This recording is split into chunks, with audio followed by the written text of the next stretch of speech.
Hello, everyone. Joe DiChiara, CPA and lifelong entrepreneur, coming to you with episode number 10 of How to Win Big at Business. And in today's podcast, what I'm going to be talking about is the uneven revenue problem. A lot of people experience it.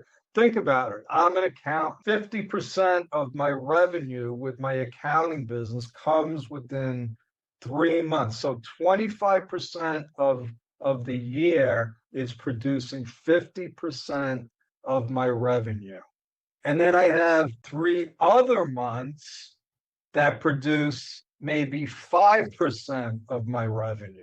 So I could relate very well to the problem of uneven cash flow.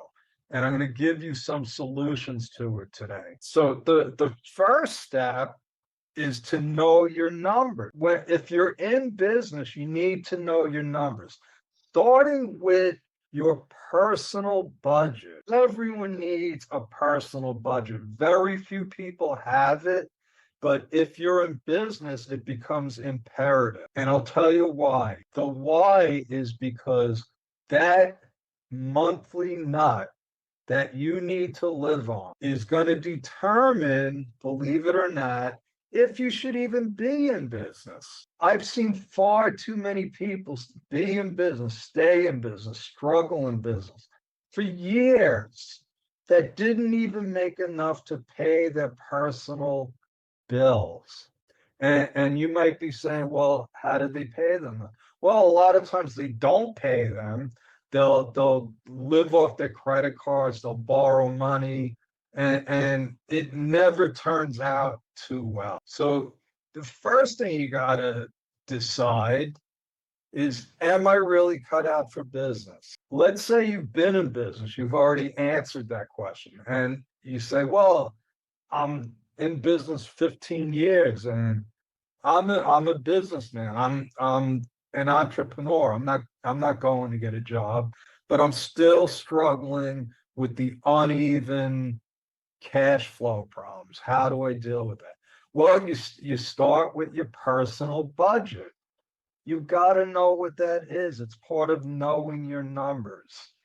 Now, I'm not talking about like a detailed month by month budget that's, analyzing statistically my last 5 years worth of purchases. And no, you keep it simple. And this is how you do it. You go through your bank statements, your credit cards, and what you want is a rolling 3 month budget. We keep it simple. Start with your mortgage payment or rent. Start with the obvious: utility, food, clothing, transportation. If you have children, well, that's like a black hole expense.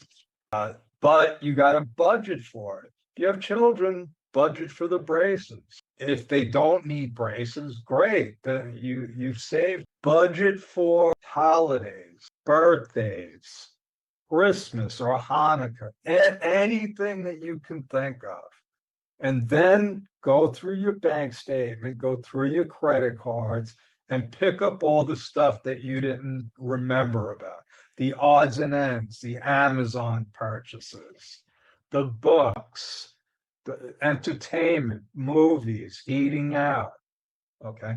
Come up with the number and then add 10 or 15% because we usually underestimate. Okay. Now your income, unless you have a regular job, and because some people have a job and a business, or maybe you're married and your spouse has a job.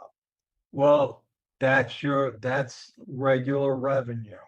If you can determine that, put it in as the income on top. Very simply, take the income, subtract the monthly expenses. That's what your business needs to produce after taxes. Okay, so now you know that number. The next step is your business budget. Now, if it's seasonal, monthly, Well, then you're going to have to do a 12-month budget, depending on the seasonality.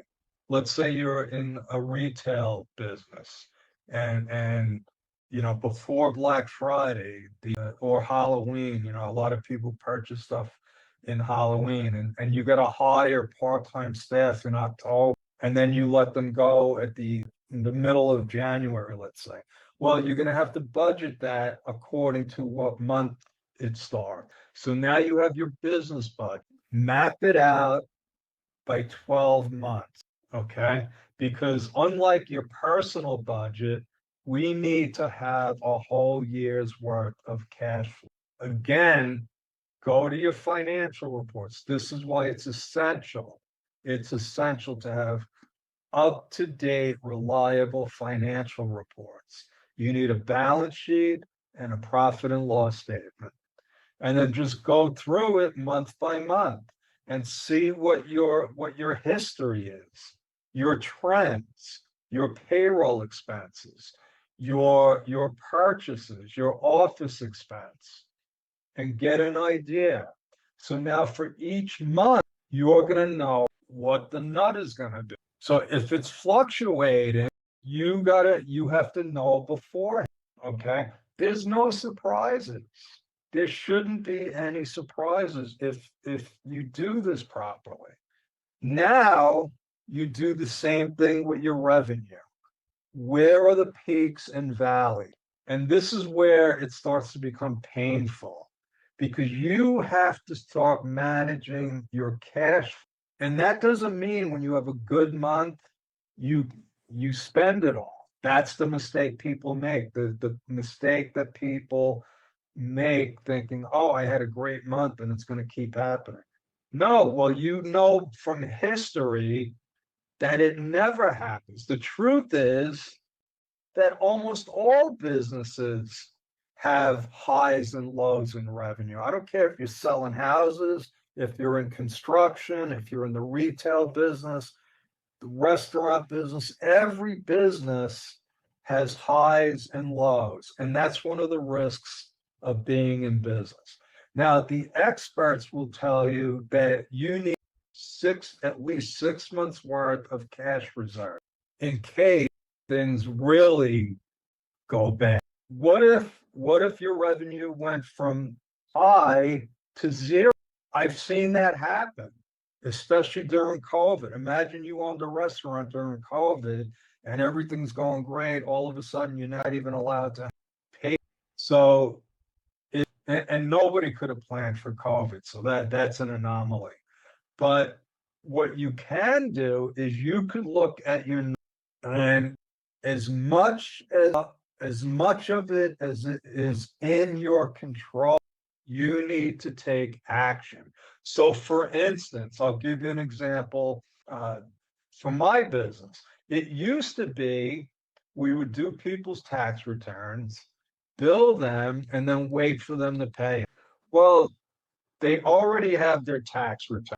There's no there's no incentive for them to pay us other than, hey, I want to take care of my obligations. Well, even if they paid us as soon as they got the bill, we're still waiting. We're still waiting for that check to come in. Meanwhile, we've already done the work and I've already paid my team. That's negative cash flow. That doesn't, especially if you're in the tax business where you might have to pay people for overtime or hire additional staff. So what we started to do is as soon as we start the return, we're going to bill, and they don't get the return until they pay the bill. Unfortunately, we've had people take the return and then ghost us, never pay. Or I've had a guy once, he took my return and then went to somebody else and said, do better and all. So, but that's not the norm. The fact is that I looked at it and I said, hey, all I got to do is change my payment. And nobody complained about it. It was fair. It was what a lot of other accounting firms do. So looking at little things like that, like your payments, your discounts, and what about your suppliers?